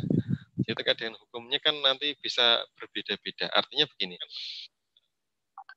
melihat dari nas-nas syaraknya, hukum-hukum Islamnya, baik dari Quran maupun hadis, maka ditempatkan bagaimana ketika melihat situasinya seperti sekarang ini gitu. Dan di masing-masing daerah bisa jadi berbeda. Di Jakarta, di Surabaya, kemudian di daerah pelosok, di desa gitu misalnya. Ya, atau di pinggir hutan, di tengah hutan gitu misalnya. Maka kondisinya akan bisa menjadi berbeda. Tidak bisa disamakan seperti itu hukumnya. Nah, kalau terkait dengan sholat jamaah. Kalau sholat jamaah itu kan yang saya pribadi ya, yang saya pahami, kalau sholat jamaah itu kan hukumnya fardu kifayah. Sehingga ketika ada yang sudah menjalankan di masjid begitu, maka kita tidak akan mendapatkan dosa. Gitu. Sehingga kalau sholat jamaah seperti itu di rumah cukup dengan berjamaah bersama dengan keluarga kita, gitu. Karena hukumnya seperti itu. Atau hukumnya ada ulama yang lain mengatakan hukumnya adalah sunnah muakkad. Nah, kalau yang sholat Jumat yang saya pahami pribadi, itu hukumnya adalah wajib, fardu ain, sholat Jumat.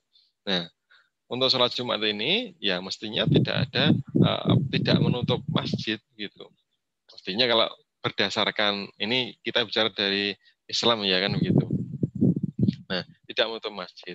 Jadi dilaksanakan dengan menggunakan kaidah-kaidah pencegahan wabah gitu. Misalnya apa? Jamaah sebelum dia sholat ya tentu kalau jamaah yang sakit dia dilarang untuk sholat Jumat, dia dilarang pergi ke masjid karena dia sakit, memang benar sakit gitu. Sehingga kalau orang itu mau ke masjid untuk sholat Jumat itu misalnya ya harus dites dulu. Tes misalnya apa?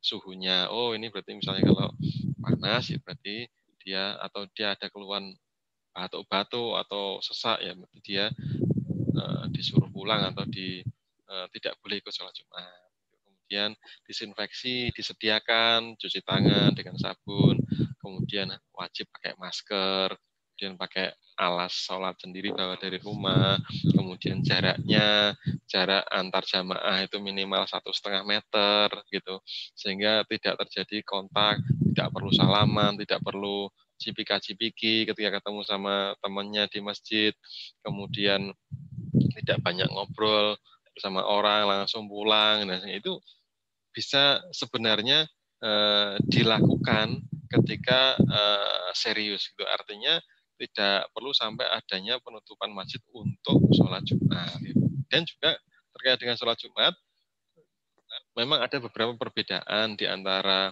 para ulama itu tentang minimal jumlahnya. Ada yang mengatakan itu minimal 40 orang, ada yang mengatakan 12 orang, ada juga yang mengatakan 3 atau 4 orang. Gitu. Nah, makanya tidak besar pun tidak ada masalah. Jadi begitu, tergantung dari ulama atau mustahil atau mazhab mana yang diikuti. Jadi insya Allah seperti itu. Jadi ya memang sebenarnya sangat disayangkan terkait dengan penutupan masjid tanpa diikuti dengan upaya untuk mencegah penularan terkait dengan penularan dari wabah virus corona. Insya Allah demikian. Allah alam. Yang lebih jelasnya saya tanyakan kepada para ulama ya terkait dengan. Tapi itu pandangan pribadi saya seperti itu. Oke, siap. Ini pertanyaan terakhir, Ustaz. Ya. Dari Nista Aki. Apakah kita bisa rapid test, Ustaz? Secara mandiri ya? Saya dengar biayanya mahal. Sementara kalau dites mendadak di warkop mereka dicek rapid test itu secara gratis, itu bisa nggak dok? Atau bagaimana dok pandangannya dokter kalau misalkan secara langsung di warkop gitu? Di luar?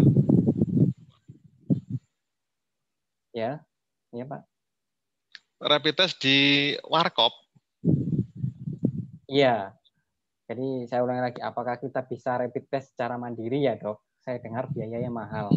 Sementara kalau dites mendadak di warkop mereka dicek rapid test secara gratis. Bagaimana pandangannya?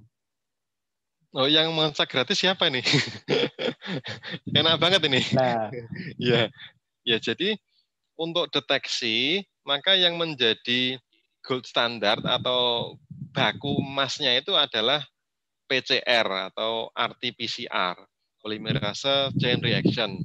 Itu dengan mengambil lendir dari rongga hidung yang bagian belakang atau lewat rongga mulut yang bagian belakang. Biasanya lewat nasofaring dari hidung ini yang bagian belakang karena ada alatnya gitu, kapas gitu, diusapkan untuk mengambil lendirnya dari situ, kemudian diperiksalah di dalam alat PCR tadi. Itu adalah yang baku emasnya atau standarnya seperti itu. Nah, itu nanti akan melihat jumlah virus yang ada, akan menemukan oh ini ada ini virusnya, berarti positif begitu. Kalau nggak ada berarti negatif. Nah, itu yang standarnya itu. Nah, ada juga yang rapid test. Ya, mohon maaf, baterainya mau habis. Nah, kalau rapid test itu melihat bukan virusnya, tetapi yang dilihat adalah adanya antibodi. Antibodi itu adalah zat-zat tertentu yang dikeluarkan oleh tubuh kita sebagai respon untuk adanya serangan dari virus tadi. Jadi sebagai apa istilahnya ya, penangkalnya dari virus tadi itu. Nah, itu melihat adanya antibodi. Nah, kalau antibodinya itu pas di tes rapid test negatif gitu misalnya, negatif. Apakah itu menandakan bahwa memang dia tidak terinfeksi? Tidak, belum tentu. Bisa jadi dia itu terinfeksi masih pada awal-awal sehingga belum terbentuk antibodinya, begitu. Karena antibodi terhadap virus ini munculnya sekitar 10 sampai 14 hari. Nah, jadi sekitar 1 minggu lebih sampai 2 minggu ini baru muncul antibodi. Nah, kalau pas ditesnya itu sebelum muncul ya akan negatif. Padahal dia terinfeksi sebenarnya. Kalau dites secara PCR dia positif gitu. Nah, karena dia merasa negatif, ya dia aman-aman saja. Kemudian tidak melakukan upaya-upaya untuk nggak pakai masker, ngomong sakarpe dewe, ya, dan sebagainya. Batuk-batuk nggak ditutup, atau pilek-pilek nggak ditutup, sehingga dia akan menularkan kepada orang lain. Padahal dia itu sebenarnya positif. Tapi hasil rapid testnya negatif, karena apa? Belum terbentuk antibodinya. Nah, kalau begitu, ya repot juga, karena standarnya itu adalah dengan PCR. Nah, kalau positif, kalau rapid testnya itu positif, ya memang dia terinfeksi. Tapi terinfeksi itu bisa di apa namanya, ketika sudah terbentuk antibodinya, atau dia sebenarnya sudah sembuh tetapi antibodinya masih ada. Makanya harus tetap, kalau rapid testnya itu dia positif, tetap harus juga dites dengan PCR karena bakunya di situ. Jadi kerjanya 2 kali kalau menggunakan rapid test ini. Ya, karena rapid test ini sensitivitasnya itu rendah, sekitar 30%. Jadi jauh dibandingkan dengan PCR yang sekitar 93%, hampir pasti. Jadi begitu. Makanya dengan rapid test itu nggak efektif, malah bisa jadi berbahaya bagi orang-orang yang hasilnya negatif. Karena apa? Dia merasa aman, padahal dia bisa jadi sebenarnya adalah carrier atau pembawa, dia sudah terinfeksi, cuma antibodinya belum terbentuk. Harganya kalau PCR memang mahal, 1-2 juta atau berapa sekarang ya, gitu. Kalau yang rapid test memang lebih murah, sekitar 200 apa 300.000 sekian gitu. Gitu. Kalau secara mandiri beli sendiri itu nggak bisa, saya kira. Harus lewat apa namanya, lewat lembaga kesehatan, lewat institusi kesehatan. Ini ada klarifikasi lagi nih, Dok. Ya, bagaimana? Ada alternatif tes mandiri, jadi tapi gratis gitu. Oh gitu maksudnya. Enak. Iya, mana? Kalau ada seperti itu enak gitu. Kalau ada seperti itu enak. Tapi masalahnya nggak ada kayak gitu itu. Artinya dengan kebijakan model sekarang ini nggak bakal ada di tes gratis di warkop, di semua orang dites, nggak ada. Karena terbatas, katanya nggak apa namanya, dananya terbatas, jumlahnya terbatas begitu. Jadi yang bisa kita lakukan sekarang adalah di tengah kondisi yang serba sulit seperti ini, ya minimal itu adalah proteksi diri kita sendiri dengan jaga kesehatan tadi itu, dan kemudian kita bertakarub kepada Allah, mendekatkan kepada Allah, dan mengupayakan tadi itu pakai masker kemana-mana, sering cuci tangan pakai sabun, nggak cuma cuci tangan pakai air tok, pakai sabun atau disinfektan yang mengandung alkohol minimal 70%, itu sering-sering kayak gitu. Dan kemudian menjaga jarak. Nah, ini memang penting. Sekarang ini memang karena kita berperang dengan musuh yang tidak terlihat, nah, dan kita tidak tahu medannya, buta kita ini, makanya ini menjadi hal yang sangat merepotkan sekali dan ya menakutkan, sebenarnya mengkhawatirkan sebenarnya dari kita. Gitu. Insyaallah. Baik, barakallahu fikum. Alhamdulillah telah sampai di ujung acara, teman-teman Mas Sohib, Allah Subhanahu wa taala. Jadi kita perlu banyak banyak belajar memang dalam kondisi saat ini. Memang ada beberapa yang di artikel itu bahwa corona ini termasuk urutannya keberapa gitu ya. Masih ada urutan yang lainnya lebih tinggi gitu ya, Davi ya. Terkait apanya? Ternyata sejauh ini terkait ini urutan level wabahnya, level Iya, iya. apa ya Ganasnya. dengar-dengar sih ada iya. Jadi ada yang termasuk sampai lebih tinggi mungkin TBC mungkin misalnya. Sebut Oh, ada sebutnya yang lebih tinggi misalnya virus itu Ebola, MERS itu lebih tinggi Ebola, memang gitu. MERS.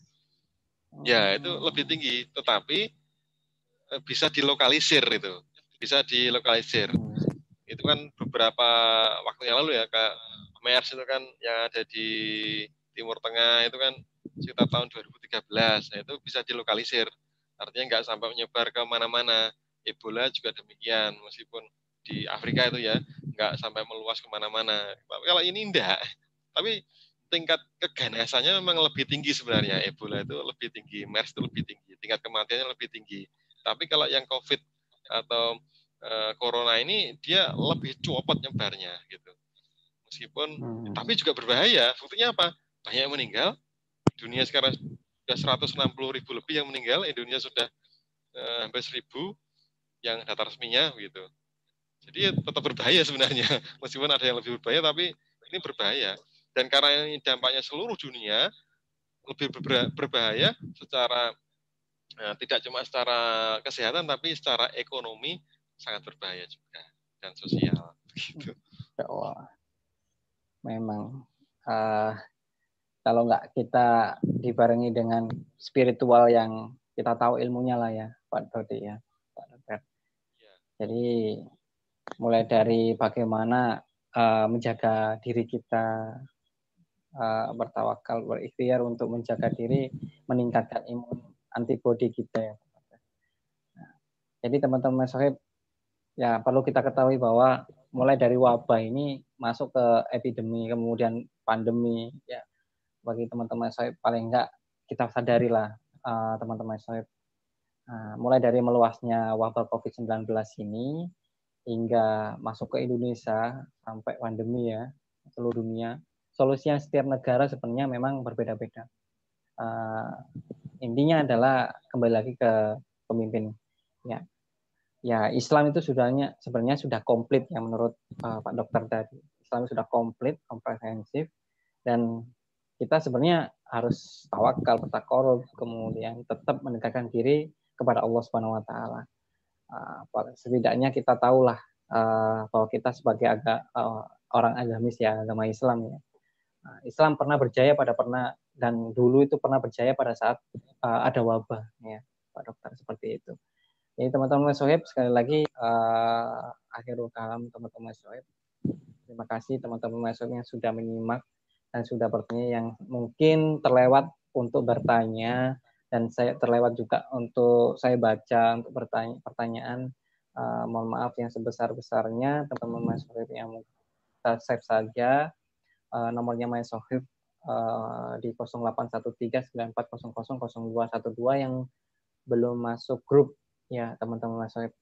Dan teman-teman My Sohib ini ada program, sekali lagi ada program untuk membantu sesama ya dalam wabah corona ini. Pasti ada beberapa teman-teman kita yang masih ada yang kesulitan tentang ekonominya. Coba sisihkanlah beberapa dari harta teman-teman My Sohib untuk membantu teman-teman kita yang lagi kesulitan. Jadi teman-teman Sohib bisa langsung ke rekeningnya My Sohib di BNI Syariah atas nama Iram Hadi Pratama di nomor rekening 0454 510 298. Sekali lagi 0454 510 298. Nah, bagi teman-teman Sohib, mohon keikhlasannya untuk menambah Rp1 saja untuk kode kita. Misalkan teman-teman Sohib mau kirim 100.000, berarti 100.000 plus Rp1, jadi 100.000 Rp1. Jadi 100.000 Rp1. Jadi kalau 500.000 ya 500 Rp1. Konfirmasi di nomor rekening, konfirmasi kalau sudah transfer bisa di 0813 94000212. Saya ulangi lagi di 0813 94000212. Baik, kita tutup untuk acara ini dengan istighfar 3 kali dan doa kafaratul majelis. Astagfirullahaladzim. Astagfirullahaladzim. Subhanakallahumma wa bihamdika asyhadu an la ilaha illa anta astaghfiruka wa atubu ilaik. Dari saya Mizan selaku host dari MySokip, dan terima kasih Pak Dokter, dan semoga semua bermanfaat dari menyimak ini. Akhirul kalam, wassalamualaikum warahmatullahi wabarakatuh. Waalaikumsalam warahmatullahi wabarakatuh.